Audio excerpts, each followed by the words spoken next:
یاریگای یانەی کۆیە و یاری کۆتایی جامی هەرێمی کوردستانە لە نێوان برایەتی و نەورۆز.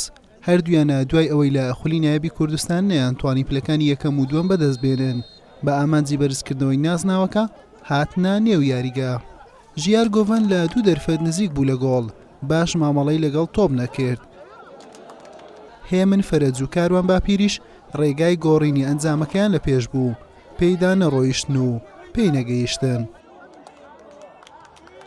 عەلی میرکەش بەم لێدانە مەترسی خستە سەر گۆڵی نەورۆز، تۆپ بەسەر ستوونی گۆڵ چووە دەرەوە.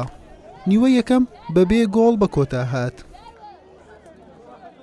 لا نیوەی دووەم ئاکۆ عوزێر و عەلی میرکە و ژیار گۆڤەن جارێکی دیکە بەختی خۆیان بە لێدانەکانیان تاقی کردەوە، سەرکەوتوو نەبوو لە بڕینی بربەستی یەکسانی.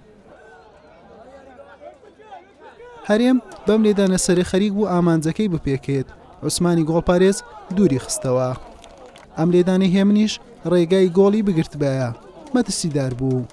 تا یاریەکە لە کۆتایی نزیکتر دەبیەوە، مەترسیەکان بۆ سەر گۆڵی هەردوویانە زیاتر دەبوو، بەڵام کاتی ئاسایی و چوار خولەکی زیادکرایش بە کۆتا هاتوو. هەردوویانە بە گۆڵ نەگەیشتن. پەنابرایبەر لێدانەیەک لاکەرەوەکان لە خاڵی سزا بۆ دیاریکردنی پاڵەوان.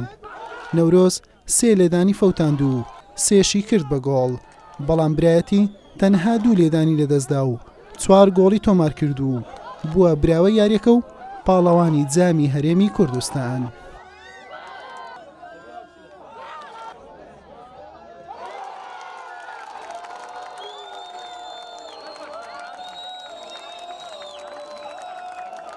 الحمدلله لێدانی ساکان موفق بووین و لە ئەدای یاریش ئێمە باشتر بووین لە یانەی نەورۆز، بەڵام ئیتر ئەوە موفق نەبووین لە گۆڵکردن، لە پەنارتیا دوورمانەوە بەختێکی باشتر لە یانەی نەورۆز.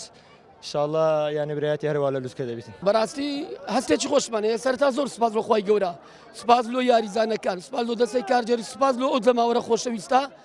بەڕاستی ئەلحەمدوللا بووینە پاڵەوانی جامی کوردستان. دەتوانم بڵێم تیپەکەی ئێمە و یاریزانەکانی ئێمە کە ئەو ساڵ بەڕاستی دەتوانم لە خولی کوردستانیش بە ئاسێکی بەرز بەدەرکەوتبوون، شایستەی ئەوە بوون ببنە پاڵەوانی خولی کوردستان.